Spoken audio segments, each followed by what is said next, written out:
Yes, we can. Yes, we can. We can and we will. We build the beautiful city by joining together in our spiritual awakening. It's that simple.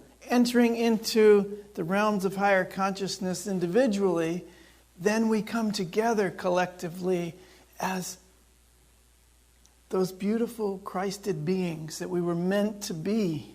And so let this week, let this season, this Holy Week, this celebration of resurrection be personal to you in dedication for your own resurrection and awakening.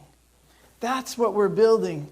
And you can see it. It's very evident when you're looking for it. When you're looking for all of the disaster and the conflict, which the world, by the way, is going to remind you is your reality constantly. Turn away from that and look towards that beautiful city that is within you. Look towards that beautiful community of spiritually minded people that you are involved with. Today is Palm Sunday, and I'd like to read a little bit about it today. First, from A Course in Miracles, chapter 20. This is Palm Sunday, the celebration of victory and the acceptance of truth. That's what it's about, the acceptance of truth. Let us not spend this holy week brooding on the crucifixion of God's Son, but happily in the celebration of his or her release.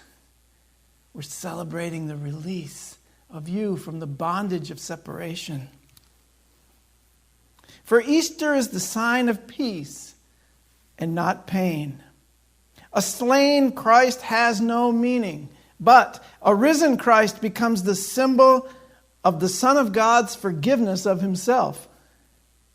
The sign that he looks upon himself as healed and whole. How are you looking upon yourself? That's where all the power is. That's the key in spiritual awakening, is how am I treating myself? What's going on in my head? This week begins with palms and ends with lilies, the white and holy sign that the Son of God is innocent. Let no dark sign of crucifixion intervene between the journey and its purpose, between the acceptance of truth and its expression. This week we celebrate life and not death. How about that? Can we celebrate life and not death? Can we celebrate what's going on in our life that's good and that's wonderful and valuable and uplifting? Can we celebrate all those things? Can we look upon ourselves as healed and whole? Yes. Yes, he said over here. Yes. Well, I agree with you. We can do those things. And that's the forgiveness of ourselves. That's why I love A Course in Miracles. It always brings it back to me. That the resurrection is a sign that I've forgiven myself. I'm no longer crucifying myself. Because quite often, that's what we're doing. It's all going on in our heads. 2 years ago, we always do a prosperity program every year, and we were doing Edwene Gaines' prosperity, and she has in her 4 spiritual laws of prosperity this exercise of not complaining for 21 days. So Kathy reminded me the other day that we were doing that again. For Lent, she said, I'm not going to complain. I said, I forgot all about that. We made that agreement. In fact, I'm still doing the 21 days we started 2 years ago. Because part of that program is, if at any time during those 21 days you catch yourself complaining, you start over. Day 1. So I'm on day 2.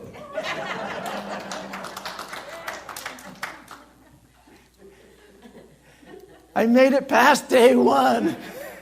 Finally, after 2 years. I love it. And so we were really honestly trying to do it. I mean, we weren't just messing around. When we started this program, we had like 10 or 12 of us doing the prosperity class. And during the class, I'm going to tell on Kathy a little bit here. She came up to me and she said, "Is it all right if we just think it in our heads?" Like if we don't say it, we're not really complaining. What do you guys think? No! If I'm thinking it in my head, I'm complaining to myself. That's where it starts. It doesn't matter if I'm actually complaining to you, which is, I generally don't. I wait till I get in the car. That's when it starts. Especially around June and July. And by August, I remember I got 21 days to stop complaining. But all kidding aside, this is a really important exercise for us to take responsibility for the world that we're living in. Take responsibility for the world that we experience, because it's starting in our heads. And what's going on in that internal dialogue is very indicative of what we're experiencing on the outside. So what I'd like to do now is just go over a little bit of how we can look at this idea of entering into the holy city together. First individually and then together. Palm Sunday is the beginning of Holy Week. It begins with palms, and that's the symbol of victory, the symbol of peace, abiding peace, eternal life. And it ends with lilies, which is the symbol of innocence, of purity, forgiveness, resurrection or rebirth. So this week we're going to fix our attention on the resurrection of the Christ in us. And let us transform any of our thoughts of crucifixion. Well, let those thoughts be transformed. From A Course in Miracles, I read that this is Palm Sunday, and it's a celebration of victory and acceptance of the truth. So the first thing I would like us all to do is just accept the truth about ourselves. That we are beautiful, that we are powerful, that we are loving, that we have the capacity for compassion and cooperation, that we are healed and whole, and that we forgive ourselves for any mistakes that we made in the past. Because everything that occurred up until today in this moment led us to this moment. So it was all good. It was all part of the process. Brenda likes to tell me it's all good. No matter what her story is to me of how it's going and what's going on in her life, she always says, it's all good. It's all good because God is all good. Because there's one presence and there's one power active in the universe and in my life, and that's God the good, the omnipotent good. And quite literally, if we can train our minds, if we can allow our minds to focus on the good, that will help us to resurrect our Christ consciousness. So, the next thing I'd like to say is that this week begins with palms, or the acknowledgement of victory in peace. And it ends with lilies, which in A Course in Miracles is a sign of forgiveness. It's the sign of your forgiveness of yourself. Letting go. Yes, I made mistakes. That's okay. I was mistaken about who I was. I was mistaken in the idea that I was separate from you. And so now I want to treat you as if we're one. I do want to resurrect my consciousness and treat everyone as if they too have that spark of divinity and the Christ within them. That's how I want to live. And so I make that dedication and that assertion in my mind when I wake up in the morning, and my day unfolds according to that. If I wake up in the morning and I affirm my fears and my doubts and my anger and all of those things that are going on of why it's wrong and why everything's like in conflict, then I'm not seeing the good. I'm not seeing that it's all good. It's all a blessing. So we have an opportunity to experience a new heaven and a new earth, what it speaks about in Revelations. That new heaven and the new earth as we accept the truth about ourselves. And we claim the victory over separation, over limitation, and over littleness. Now, many of us have heard the story for eons, right? Since we were small children, of how Jesus rode into Jerusalem in the beginning of Holy Week. And the first thing he did was turn over the tables. It was the celebration of Passover. So in the temple, they sold a lot of birds and other animals for sacrifice. And what did he say when he did that? When he turned over the tables, he said, first of all, God doesn't need an exchange for you to be blessed. There's no exchange possible. You're already blessed beyond measure. Turning over the tables indicated you don't have to pay for your awakening or your spiritual food, your spiritual connection. That you will naturally want to invest in your healing and in your awakening. But give that time. He also, during that week, a lot of stuff happened. The whole thing about, well, what do we do with the taxes? Do we continue to pay taxes or we just forget about it? No, give unto Caesar what is Caesar's, he said. Which was a very interesting comment because Caesar was crucifying a lot of the Jews. Why do you want to pay him when he's crucifying you? Just give unto the world what belongs to the world. But the next statement was really important. Give unto God what is God's. Your consciousness, your thoughts, your heart. Give that to the universal mind of God and watch the world unfold according to that.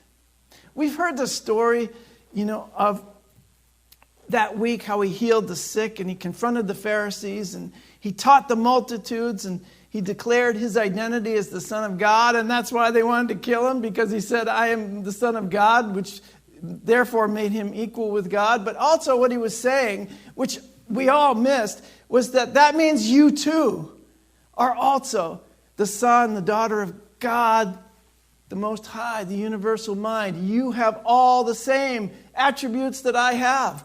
You have the same power. You have the same potential. You have all of what Christ is in you. It's in you. It wasn't just in one guy. We've heard these stories forever because it's wrapped in a certain package that many of us bought into until a certain time in our life where we just couldn't do it anymore. We just couldn't buy into that theology anymore. We heard of the Last Supper and the agony in the garden and the betrayal of Judas and the crucifixion and ultimately the resurrection of his body on Easter Sunday. And what we were told, unless we grew up in Unity or New Thought Movement Church, what we were told is that unless we sacrificed, we couldn't get in God's good favor. That the whole focus was on sacrifice. The whole focus was on crucifixion. I never liked that as a child. I hated that. I wanted to run away from it. It was scary. I remember walking into a Catholic church and they had a huge statue of Jesus on the cross with very vivid, was a great artist. He had the thorns were about that long and they were sticking into the sculpture, and there was blood dripping down his head and his blood out the palms and on the side, and it was like this huge worship of sacrifice and of crucifixion. And those fearful images got embedded in my consciousness, quite literally, until the day I walked into my first New Thought church and the day I opened A Course in Miracles and the day someone began to translate what was in the Bible for me in a new way. And it was a very powerful translation. And I realized, boy, there's a lot more to this than I thought. I didn't have to abandon my religious experience. I didn't have to abandon my relationship with Yeshua. I didn't have to abandon my idea of God. I just had to let it expand spiritually and metaphysically. Because all these stories were told as a part of a theology and a doctrine which really was manufactured after the fact by men who were missing the one key fundamental element in understanding the teachings and demonstrations of this man Yeshua, which we call Jesus. This element happens to be the spiritual and the metaphysical experience of entering into our New Jerusalem, our own higher consciousness. The experience of having true thoughts and seeing how those thoughts are aligned with the universe, aligned with the good, the omnipresent good of God. And therefore, we also witness the manifestation of that. Any of us here who are healers in any regard, and I think you all are in one regard or another, but any of you who are actively involved in a healing practice on a daily basis have to surrender yourself to the good, to allow the manifestation of the healing and wholeness to take place in your clients, in your patients, in your friends and neighbors, and in yourself. You're actively healing, aren't you? You're actively involved in healing. I know you are. You're actively involved in this healing practice. What do? You surrender to God. You surrender to the good. You allow your mind to go to the higher reaches, the highest reaches possible, and you let go of all of your thoughts. You let go of all of the possibility of conflict in this situation. Your prayer is generally silent, and your trust is complete. And that's when your loved one or your client or your patient is healed and shows the manifestation of that healing, because you've brought it to the place of healing. You've brought it to the place of wholeness. You had to bring yourself there first, and the person that you're either healing or praying with along with you. See, we often speak of affirmative prayer. That's what we use in Unity. And in affirmative prayer, that's what we do. We affirm the truth, and then we go there to that experience that we're affirming, and we inevitably will bring that person with us. Yes, thank you. I can feel you doing it now. It's awesome. So what did Jesus really teach? One of the books that I found very early on in my awakening was Emmett Fox, Sermon on the Mount. You all have a copy of this on your bookshelf probably. And you all have forgotten how wonderful it really is. But I want to tell you one thing that why we have to change our mind and reinterpret the scriptures. Because look, we've been waving our palms for over 2,000 years, worshiping the man Jesus. We've been worshiping him when we should have entered into the holy city with him. We left ourselves outside the gates of that city, waving our palms, going, oh, you're so great. And we've idolized this one person when all he really wanted to do was take us with him. And still today, that's the offering. That's the invitation to you to come with me into the holy city. Come with me, beside me, not in front of me or behind me, but we walk side by side as equals. So it's important to look at, what did Jesus actually teach? The first thing that we have to realize, according to Emmett Fox, is a fact of fundamental importance, because it means breaking away from all the ordinary prepossessions of orthodoxy. The plain fact is that Jesus taught no theology whatever. His teaching was entirely spiritual or metaphysical. I think I'm in the right place. Because that's what unity teaching is. Entirely spiritual and metaphysical. It has no doctrine or creed, but it does have an insistence that you individually affirm the truth within your own mind. That you individually have the opportunity to discover the power of Christ within you. It's not a doctrine. It's not a theology. It's an experience. So historical Christianity, unfortunately, has largely concerned itself with theology and with doctrinal questions concerning itself, which, strange to say, in something that has no part whatever in the gospel teaching. What does it have? It only has concern with validating an interpretation and then strengthening that interpretation. Many of my friends say, why do you use the King James Bible? It's so old.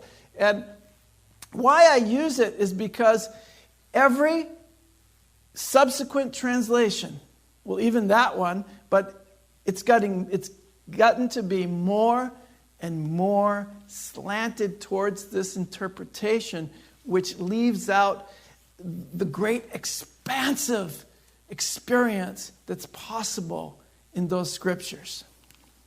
So what's happened is that the church is really, and I'm not putting down the churches, I'm just saying that it's a new day and we have a new opportunity. That all that was just great, and I loved it while I was there, but I'm so glad I found unity. I'm so glad I found new thought teachings.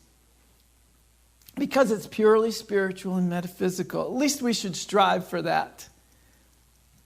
So, it may startle many good people to learn that all the doctrines and theologies of the churches are human inventions, built up by their authors out of their own mentalities and foisted onto the Bible from outside. But such is the case. There is absolutely no system of doctrine to be found in the Bible. It is simply not there. I love that guy, Emmett Fox. So where did that doctrine come from? It came from our necessity for intellectual understanding of what was going on. And that's fine. I want to understand things intellectually, but I want to take it to another level and know that there's a spiritual truth and a spiritual experience to be found. And there's no greater, I believe, in my mind, there's no greater metaphysician than Charles Fillmore and Myrtle Fillmore, his wife, the co-founders of this movement, Unity. And so every Lent, we look at this wonderful journey, Keep a True Lent, by Charles Fillmore. It's a journey. Every day there's an amazing metaphysical teaching on each and every single day in Lent. And this day is Palm Sunday, the Sunday preceding Easter. Charles Fillmore writes, Jerusalem, the holy city. Oh, thank you. Oh, I did it. Thank you. Jerusalem, the holy city, symbolizes within us the habitation of peace, the possession of peace, the vision of peace, and the abode of prosperity within us. In man, Jerusalem is the abiding consciousness of spiritual peace. So it wasn't really ever meant for us to fixate our minds and our dedications on the crucifixion and on sacrifice. It was never meant to be that. It was always meant for us to find the peace that was within us, the habitation of peace, the abiding consciousness of spiritual peace. I can feel it now. I can feel you abiding in that consciousness. That's what it was meant to inspire in us. So, in man, Jerusalem is the abiding consciousness of spiritual peace, which is the result of continual realizations of spiritual power tempered with spiritual poise and confidence. Jerusalem symbolizes the great nerve center, just back of the heart. We talk a lot about heart math. We talk a lot about how our heart is sending the signals, not the brain. The brain is sending signals for sure, but the heart is sending the electromagnetic signals, right? John could probably explain it better than me. The heart's sending the signals to the brain. So you're feeling it, and then you're sending it to the brain, and then the brain is telling the rest of the body how to react. Getting that peace, that deep, abiding spiritual peace in our hearts, that's where it all starts. You send that information from your heart to your brain. Not the other way around, because your brain's going to say, it's going to interpret what's going on out here. Like that guy driving too slow in the morning is going to make me late for work, and that's the end of the world. That's it. The world's over. My life is over because this guy's driving too slow. Could be anything. You're watching something on the news, and you're like, and there are a lot of incredibly awful things going on in the world, but I'm never going to affect it from the point of being afraid, from the point of reacting in anger. I can only affect it from my heart center, that deep, abiding place of spiritual peace. Then I can act in a conscious way. I can act in a way that's really going to have an effect in the world that I live in. So I don't want to keep reacting from these old tapes that my brain is playing. I want to give my brain new information. How do we do that? By coming into this place of peace in our heart, sending that information up to the higher realms, sending some true thoughts back and forth, these information centers. You know, they say the longest journey you'll ever take is those 18 inches from your heart to your head. Many of us don't even want to start that journey because we're afraid of our feelings, and we think it's just too threatening to go there. But we have to go there, and we have to love ourselves, forgive ourselves, and really work on this place where the New Jerusalem, which is an abiding consciousness in your whole being, is coming from the heart center. This is what Charles Fillmore is telling us. Jerusalem symbolizes the great nerve center just in back of the heart. From this point, spirit sends its radiance to all parts of the body. I could have just read that too. I didn't have to give you that big explanation. Okay, from that place, spirit sends its radiance to all parts of the body. Jesus symbolizes the I am identity. His going up to Jerusalem means our taking the last step in unfoldment preparatory to the final step when the personality is entirely, he says crucified, I say transformed. Where the personality is entirely transformed and the Christ in us triumphs. There we have it. We go up to Jerusalem from our heart up to our higher mind. And that super consciousness, Christ consciousness, is going to send the signals back to our heart. And the heart's going to send it back up to our brain. The higher consciousness is going to come down. As Kathy said, all the way down through our feet and into the earth. So that's a nice visualization. I'm also sending that energy into the earth for all those who are still protecting the separation and protecting all the manifestations of that separation. Now, the key element here is for it to be spiritual, for it to be metaphysical, entering into the new Jerusalem for yourself.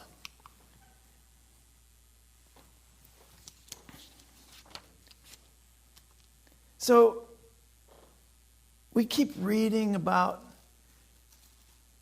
how this is done. We keep talking about how this is done. But no matter what form we understand it, we have to put it into practice. It has to be something that we do for ourselves on a daily basis. It has to be a personal spiritual practice.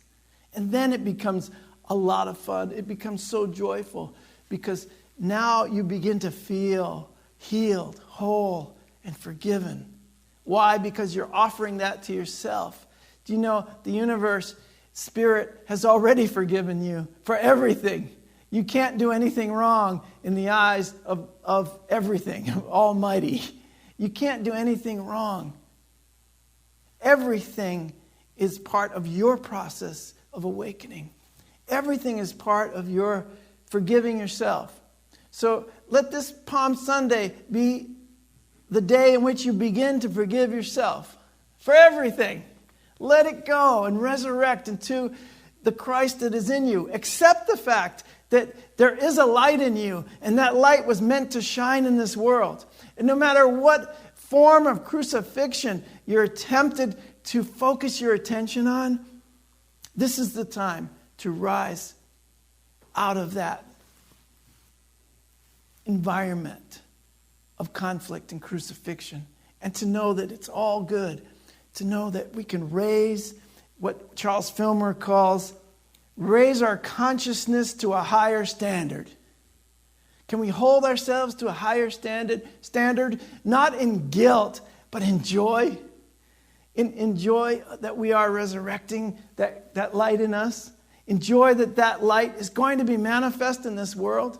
That when we shine our light, according to Marianne Williamson, that we unconsciously give others permission to shine their light too, to be the brilliant and beautiful beings that they are.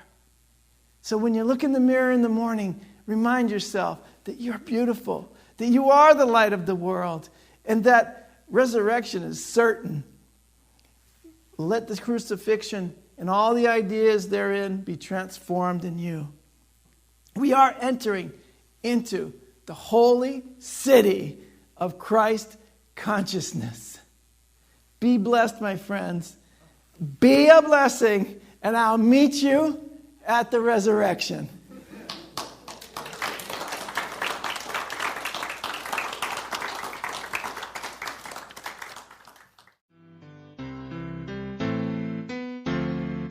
You have been watching the message from our Sunday celebration service here at Unity on Cape Cod, providing a positive path for spiritual living.